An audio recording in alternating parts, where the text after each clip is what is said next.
I had promised that I was going to share a video on three things that almost destroyed our marriage. And I had three things in my mind. So I told my husband about it because I wanted his own ideas to if he could remember.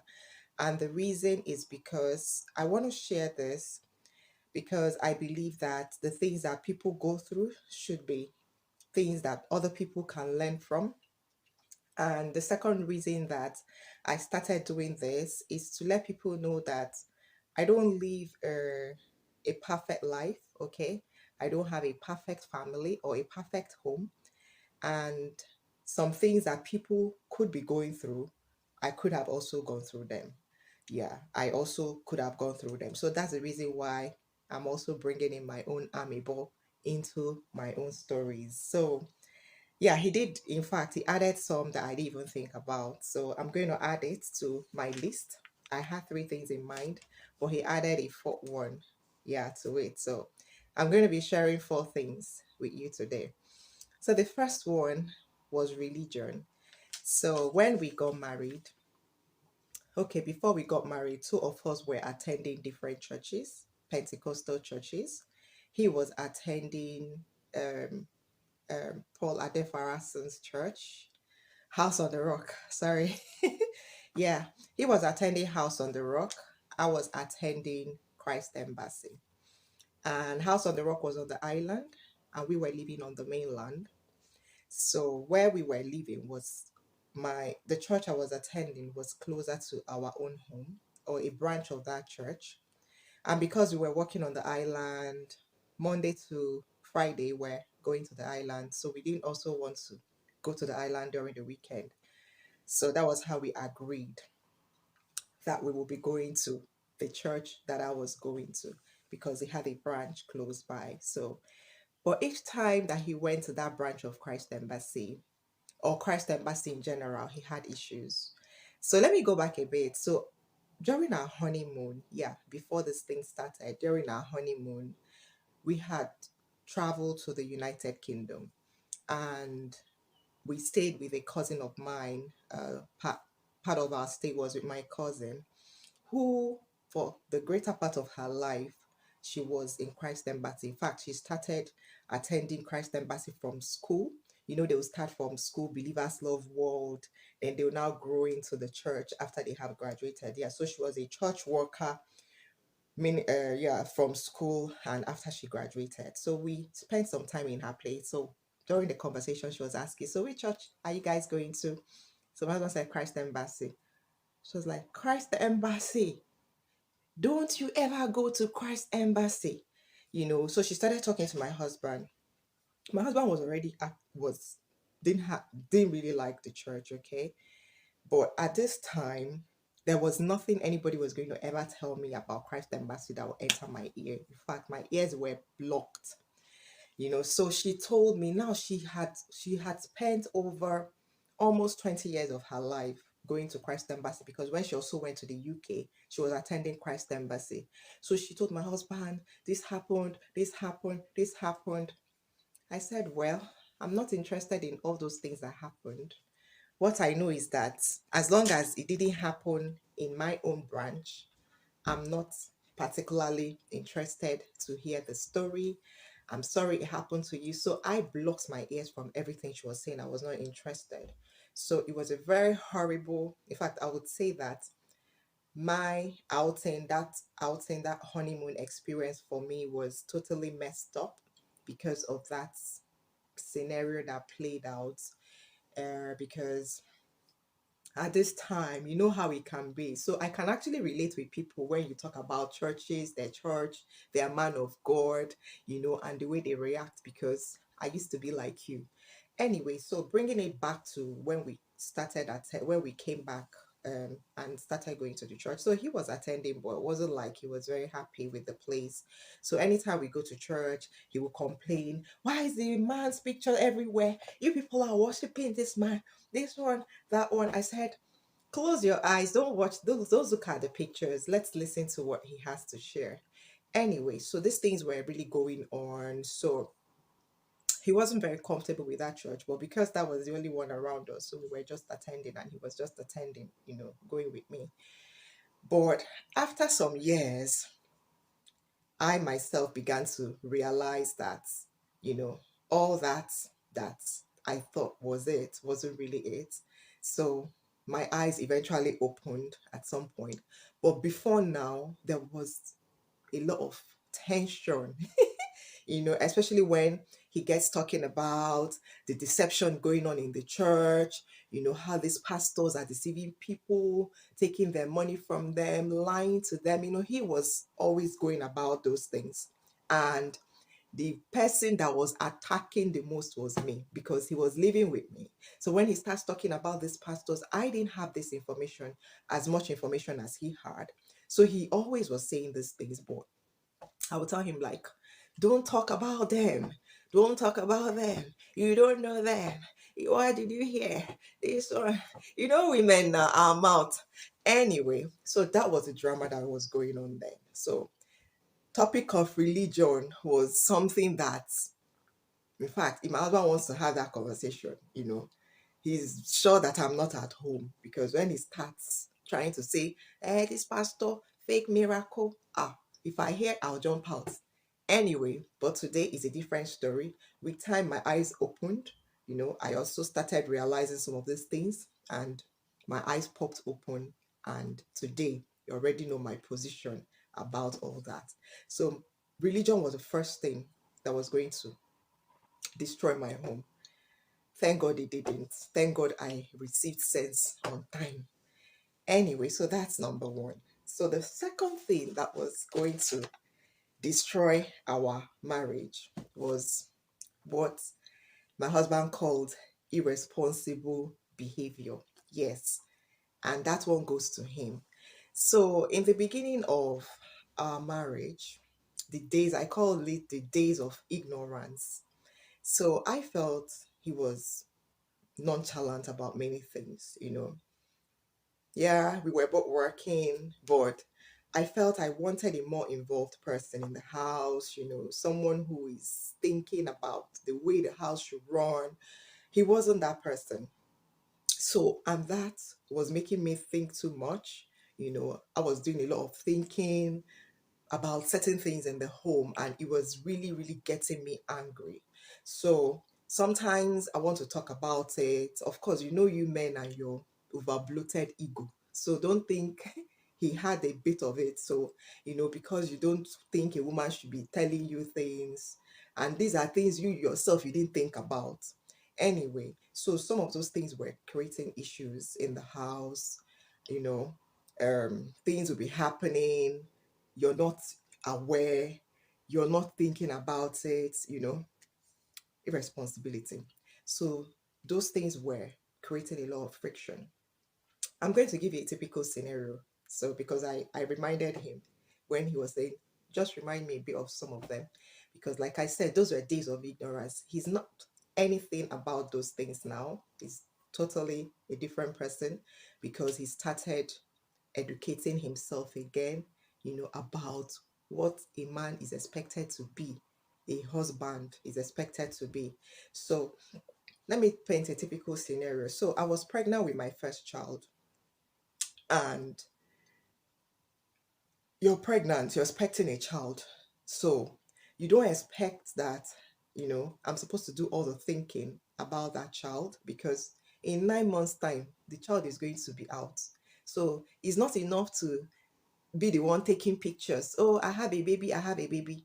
What about the things that we need to put in place before the child? So I wasn't seeing much of that. So I was doing all that thinking, all that planning. I didn't see much involvement. So just giving you bits and pieces of, those kind of things. I know that some people might also be going through and all. Yeah. So the bulk of the preparation of the baby's coming, it was me thinking and doing them, and that was quite irritating, and I don't expect that someone who is planning to be a father should be functioning in that way. And yeah, and so many other things you can call be not being responsible. Yeah, so with conversation and all that, everything started aligning better. In fact, funny enough, those conversations, I'm not even sure that it was working very well then. I think what happened was along the line, when we encountered a mentor, someone who really helped us to restructure our mind about life. So for me, the restructuring happened on the part of religion. For him, it happened more on the part of being, a father figure in the home. So that balance, that really worked out well. So all those frictions we were having got resolved by the time we got, information in different directions. So the religious side of things, was coming from me, the issues and, trying to say, no, I don't agree with all that you're saying. I got clarity and understanding. On his own side, the side of not showing so much responsibility to things, he also got clarity on those things. So everything settled in. That was the second thing that would have, you know, crashed this relationship. And I'm talking about crashing because a lot of times, um, couples don't understand that a lot of the problems that happen in their later years of their union starts from how those things were addressed at the beginning phase. Because I know today that if some of these things had not been resolved, I don't think we're going to have the kind of relationship that we have today. And I don't also think that we would be able to achieve some of the things that we've been able to achieve today, because couples don't realize that, I'm using the word couples here, couples don't realize that the marriage relationship is work between the two people. It's not one person doing the work. The two people have to be awake and involved in getting everything to work. So let me not digress so much. So that I've made 2 points. The first was religion. The second was irresponsible behavior.